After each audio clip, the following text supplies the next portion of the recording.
The Port of Houston moves a lot of oil. It is one of the busiest places in the world. It is a critical hub for ships. It is a critical hub for energy. You can see it on a map. A sprawling network of channels docks carved into the Texas coast near the Gulf of Mexico. This is more than just a port. It is a complex, living system. The stories here are the stories of our economy. The stories here are the stories of our jobs.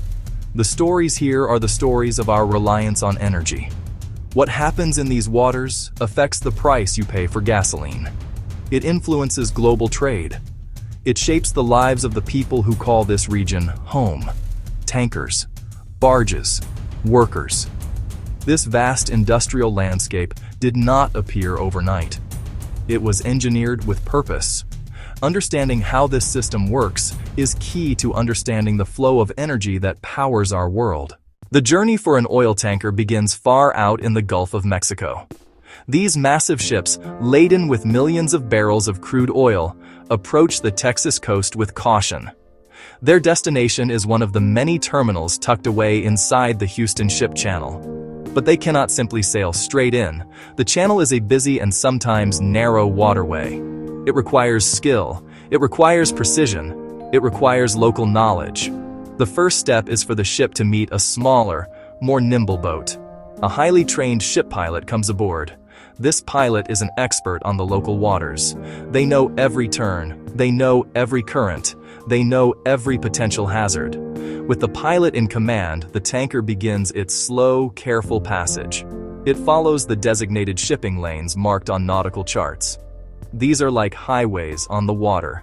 The Houston Ship Channel itself is a 52-mile-long waterway. It was dredged and widened over many decades to accommodate ever larger vessels. As the tanker moves inland, the landscape changes. The open waters of Galveston Bay give way to the confined banks of the channel. Here, the ship is often flanked by powerful tugboats. These tugs act as guides, and they act as guards, helping to steer the massive vessel and push it into its designated dock. It's a delicate dance of immense machines. The channel is a two-way street. While one tanker is coming in, another might be heading out. Barges.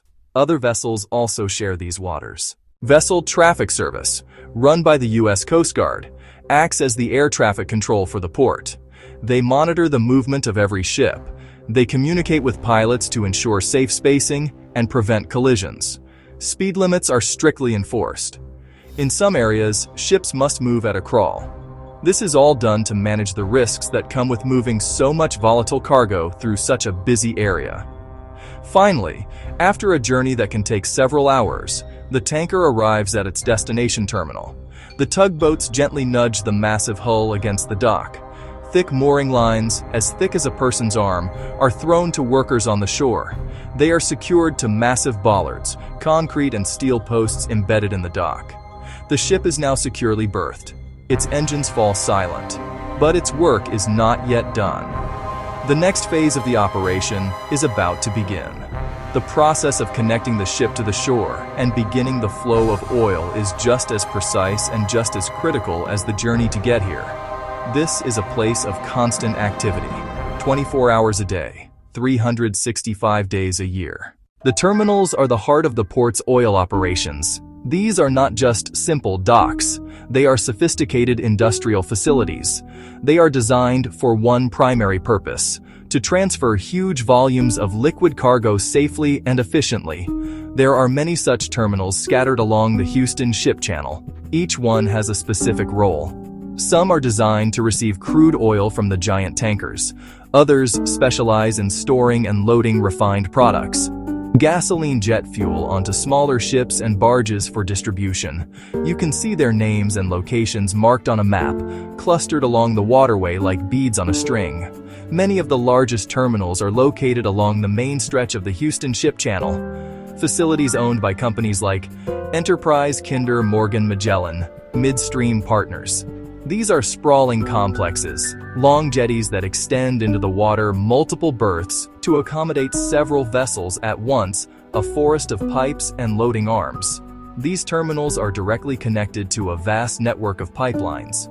This allows them to move crude oil inland to the region's many refineries. They are the critical link between the global maritime supply chain and the American energy infrastructure. Further down, closer to Galveston Bay, you find terminals like.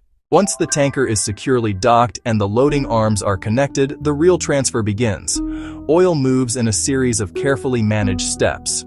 First, powerful pumps on the ship on the dock start to push crude oil from the ship's cargo holds.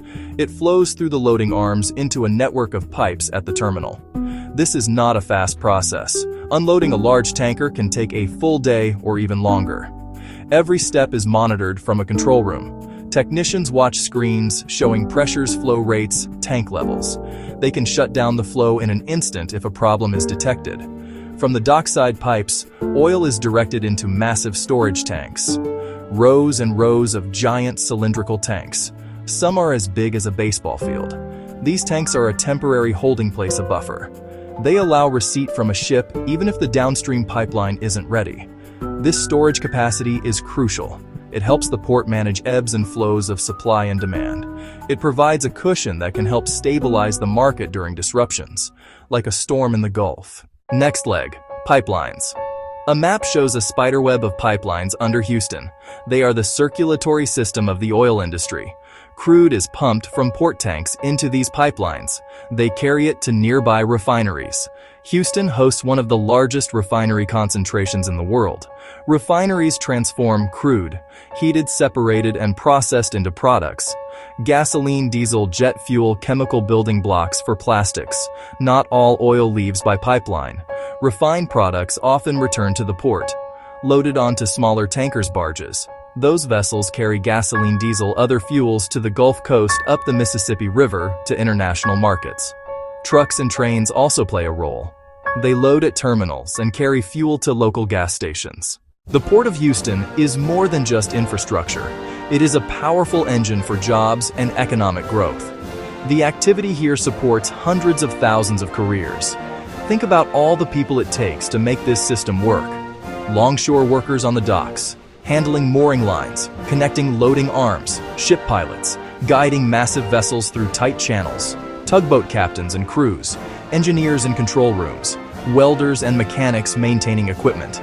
These are good-paying, skilled jobs. The economic impact extends far beyond the port's gates. Jobs in refineries, truck drivers moving fuels and goods, pipeline industry work, construction jobs, environmental services. The regional economy feels the benefit. Real estate markets supported by port wages. According to the Port of Houston Authority, its activities contribute billions of dollars in economic value each year. This is not just a local story. Moving millions of barrels of oil every day comes with immense responsibility. Safety is the top priority at every stage of the operation. The terminals and shipping companies follow a thick rulebook of safety regulations. These rules are set by the U.S. Coast Guard, the Environmental Protection Agency, and other state and federal agencies. They govern the design of the ships, the training of the crews, and the procedures for loading cargo and unloading cargo. The goal is simple: to prevent accidents and to protect people and the environment. These rules are not optional. They are the law. On the water, safety means constant vigilance. Pilots and tugboat crews work together to prevent collisions and to prevent groundings. The story of the Port of Houston and its oil terminals is more than just a story about ships and pipes. It's a clear window into how our modern world is powered. A map of the area doesn't just show geography, it reveals a complex system of logistics, economics, human effort. It shows where the massive tankers from around the globe arrive. It pinpoints the terminals where their cargo is unloaded. It hints at the invisible network of pipelines. It shows refineries that turn oil into the fuel that powers our lives. Seeing this system laid out visually helps us grasp its scale and its importance. This waterway is a place of immense economic power, but also of significant risk. The map helps us see both sides. It shows industrial might that creates jobs and drives our economy. It shows where that industry meets the natural environment. The port reminds us of the intricate, often invisible supply chains behind daily life. Knowing how this vital energy artery works is essential to understanding our world.